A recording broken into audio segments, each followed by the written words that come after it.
Episode 24 of the Free Your Mind podcast. Now, today I'm going to start with a bit of a story. It's because I was having a conversation recently about judgment. About, we have good days, we have bad days. We have some days where we think we can take over the world, some days where we feel like we want to get in bed and hide, some days where everything goes right, some days where everything goes wrong, some days where the smallest of things cause us stress.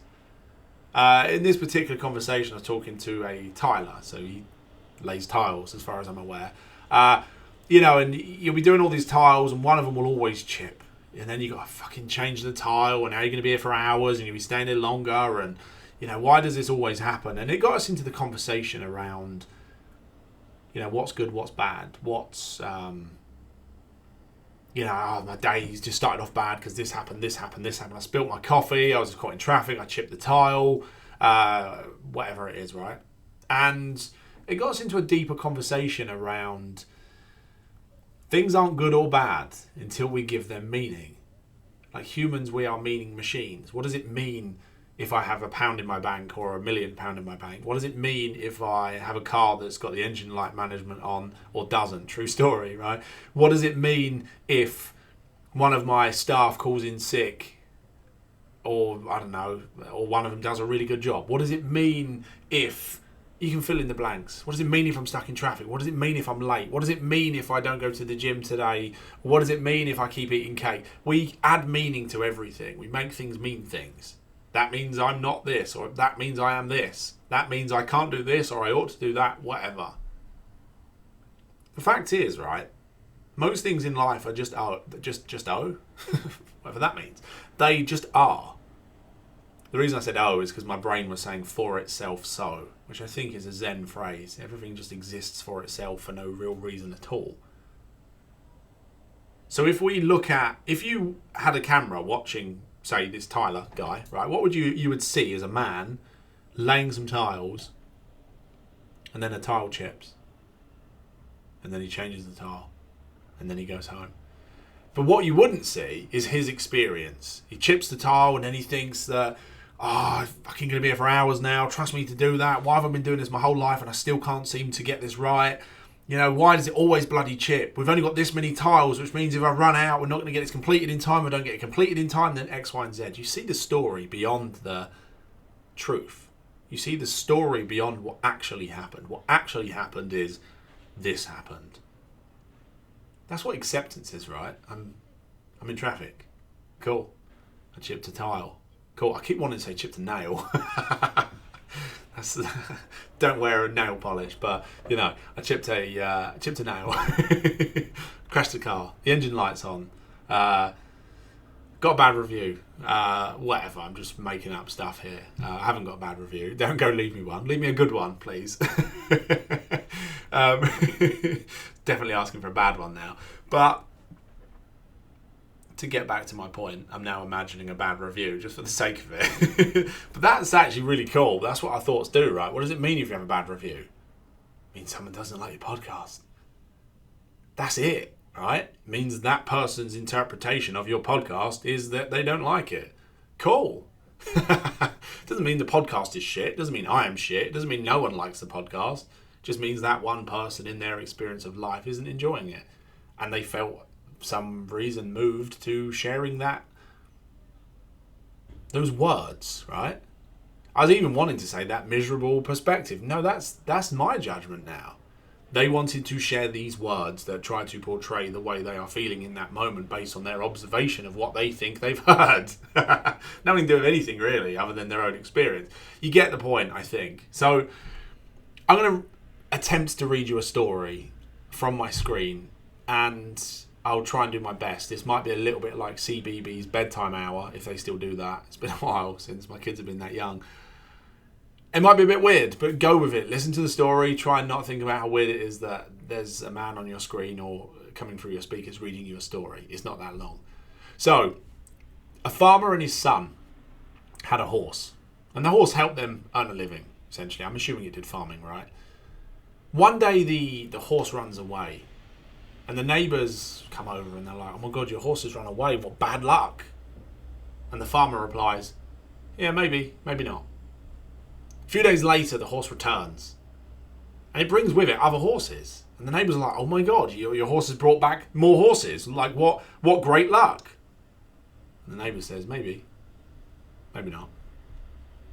Later that week, the farmer's son is trying to ride one of the horses. He gets thrown off. He breaks his leg. Oh my God, your son has broke his leg. What bad luck. The farmer replies, maybe not. A few weeks later, soldiers from the army come round to recruit all the boys. They don't take the farmer's son because he's broken his leg. The neighbours shout, wow, your boy is spared. What tremendous luck. To which the farmer replies, maybe not. So there's another story around this as well, which is, I'm not going to tell you this, but it's basically good, bad, who knows? And that is just a fascinating perspective, right? You spill your coffee this morning. Is that good, is that bad? Well, it depends on what way you look at it. It's bad if you think your trousers are ruined or you burnt your cock or vagina, right? It's bad news if that's made you late and you think that's going to, in that moment, make you late for something important. But I read something recently about people 9/11, because obviously that was recent at the time of recording anyway. And there's so many stories of people having an argument with their daughter, which made them late, which means they weren't in the towers. People missing the train or waking up late, or there was actually one. I think the man was having an argument with his daughter, and then he was stressed and he's having a shit morning, only to actually find that very argument saved his life. So was the argument good or bad? Who knows? Especially in the moment. It might have felt bad in the moment. Maybe you've been through some shit, right? I know I have. I lost everything and many, many challenges. Were they good or bad? Depends on what way you look at it. At the time they might have felt bad, at the time they might have felt good. Only really time will tell. So what I'm trying to point to is good, bad, who knows? We can often judge things as bad when they turn out to be good. You could even judge things as good that turn out to be bad, right? We could judge this COVID vaccine as good, but if in 5 years from now we've all grown extra legs and those legs are, unusable and really unhelpful, then we might start to see it as bad, right? Or if we take this jab and 5 years from now we can fly and maybe that's useful, then we might go, that was good. Who knows? Good, bad, who knows, right? I'm pointing to the fact that we have this like narration. If you're like me, you have like this narrator in your head that's constantly narrating your life, sometimes looking out for everything that's wrong, everything that's shit, everything that people have done or haven't done, like the socks on the floor or the staff that didn't do this or the crappy person in traffic that doesn't know how to drive, or the economy or the weather, or depending on what your narrative is. Mine isn't necessarily any of those, but just for demonstration purposes. But you have these thoughts that are always making something mean something. We can't even look at this background this way. It's mirrored. No, it's not mirrored, actually. I'm just an idiot. This way. Plants behind me, right? We make them mean something. What are they? They're plants. What kind of plants? I think that was an ivy. What's the one next to it? It's a aloe vera. I wonder if James breaks that open and rubs it over his face. He doesn't. But maybe. And we start looking for meaning. What does it mean that he has a Buddha on that shelf? What is that glass head about? What does that mean? And it actually could mean things, right? Buddha's from Thailand. The glass head is from a client. The glass head was to represent a clear mind, a clear head. Pretty cool. Etc., etc. But I'm going off on a tangent as always. But the point is, we start to make stuff mean stuff. We can't just look at that and see it as it is. We see our thinking. We see our thoughts. We see, is that good or bad? I don't like that glass head. Now we're in all sorts of thought processes, right? When things go wrong, when things don't turn out the way we thought they were going to, when shit hits the fan, or even when things go right. And if you are too identified with this thinking, then life can feel like a roller coaster, where you're up, you're down, life's amazing, life's shit. 1 minute you're taking over the world, and then you get a bad review, and you think your whole business is going to... I just got off the phone to a client. Whenever he gets a bad review, it's his first session today, so it was really cool. He realised today that whenever anything goes wrong in his business, it's triggering a deep fear that he's going to lose everything and go back to where he grew up, which is basically a shithole, like most of my clients, like me too. And he didn't realise how much that fearful thinking around everything going wrong was driving so many of his behaviours, making him wake up in the middle of the night and get up and start doing stuff, making him, always kind of going on his system, checking on staff, jobs, etc. constantly. Too much identification with this meaning, with these thought processes, can be a total and utter roller coaster. And I mean, even in line with this conversation, right? If you end up losing everything, good, bad, who knows? Go lose everything and tell me in 5 years if it's good or not. Or 10 years even. The fascinating thing is, whenever I explore the worst case scenario with someone, they always end up smiling. They always end up realising that the worst case, the very thing they're scared of, they smile because, number one, they realise how absolutely impossible it would be to even go back there. Because they know too much. They're too resourceful. They've created opportunity, possibilities, skills to make that never happen. And secondly, they realise that it's not as scary as they first thought. It wouldn't be that bad. And there are usually elements of it that make them quite excited. Like if you've got a business and the thought of losing it for a moment, you're like, oh, that sounds like fucking relief. Or if you've got a job that you hate, the thought of losing it, you probably think, oh, fucking hell. I'd sit on my arse for a couple of days, maybe eating some Ben & Jerry's, and then I'd do the thing I actually want to do anyway. Or I'd go get a better job because this one's shit, right? Whatever it is, the point is, if there was a point, there's multiple points in this episode, is just notice the meaning you attach to things. When your wife doesn't want sex, or when your husband lays on the sofa and scratches his balls, or when your son leaves his socks on the floor, that good old, I need a new example. When, I don't know, when your wife is watching shit on TV like Love Island that you don't care about, when your staff member quits, when the job isn't done on time, when traffic slows you down, when you get home 10 minutes late, whatever it is that's going on in your life, right? Just notice the stories, the judgments, everything beyond the comma is our own made up shit. I feel shit because bullshit stories. I'm angry at you because usually a load of stories. My life's shit because a load of stories and thoughts that aren't necessarily true. I am this way because I need to worry because blah blah blah blah blah stories, right? Could it be as simple as thinking less, being more present, being more aware in our present experience of life? Could it be, I know the answer to this, but play along with me here. Could it be that when we are more present in our experience of life, we actually have access to 100% of ourself, our superconscious, our deeper mind, our, I don't know what that is, our soul, the freaking universe? I don't know, right?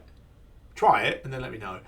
Could it be that when we are present in this moment, free from our thinking, Free Your Mind podcast, there's a clue there. Deeper mind, free your deeper mind, get all the thinking fucked off somewhere. So you settle down into that quiet space where you are more available to life. Could it be that from that place we perform better, we feel better, we tend to say the right words, they just come to us. We just know the thing to do and we don't even know how we do it. Someone says, how did you know that? You secretly you think, I don't fucking know. I just did. It just seemed obvious. Like, could it be that in that we have this common sense, this aliveness? Is it possible that running from fear and worry and panic and overthinking is actually the shittest way for us as humans to perform? Even though we've been conditioned that way for basically our whole life, work hard and panic and worry, and the media and your parents, everyone's running around flapping like cats in a bath, frantically trying to get somewhere, not realizing that if they just chilled the fuck out, life would be not only more enjoyable, not only would your relationships be better, but you actually access a part of you that is so much more creative, powerful and intelligent than is even comprehensible for most people that are in stress response. You've probably seen it, right? When someone's super stressed out, do they do well? When someone is in that thought story and they're just absolutely just flapping in that panic and worry, do they do well? Do they make good decisions? Or do they make things worse? If you look at sport, when someone's under pressure, but in a bad way, they're struggling psychologically, they've got a shit relationship with the manager, or whatever it is, right? Even if they've had some tragedy off pitch, divorce or death, or do they do better or worse? There's probably some clues. Could it be that simple? The answer is yes, by the way. However, getting to that point, not always so simple, which is both useful and unuseful. Useful because that's the whole reason I've got a job. And it's really fun waking people up to this, watching as they become more peaceful, happier, more driven, more alive. That passion comes back, that fire comes back, and yet they have more clarity, peacefulness, better relationships, they communicate better, they understand themselves more, they understand their wives, their staff, their kids more. It's a beautiful journey to take someone on. So I'm not actually going to complain about that because it's a fucking awesome job. It's just a bit of a shame that us as humans are so stupid sometimes. Because if we all woke up instantaneously, just watch this podcast and we all become, spiritually enlightened, the world would probably be better. But until that point, I will still be here saying the same stuff over and over again with different words and different stories, hoping that you and anyone that listens might just get some insights. You might hear stuff that I didn't even say. You might have penny drop moments that are what I said or different to what I said, but similar. You might feel different after this and you don't know why. You might feel different during it and you don't know why. You might come away from this and think, this podcast, my life is changing and nothing's changed, but the only thing I've been doing is listening to James. So there might be something in that, in which case keep coming back, share this with your friends and family, leave me a review because it makes me feel good and I can pat my ego on the head and get it in my hand and stroke it for a bit.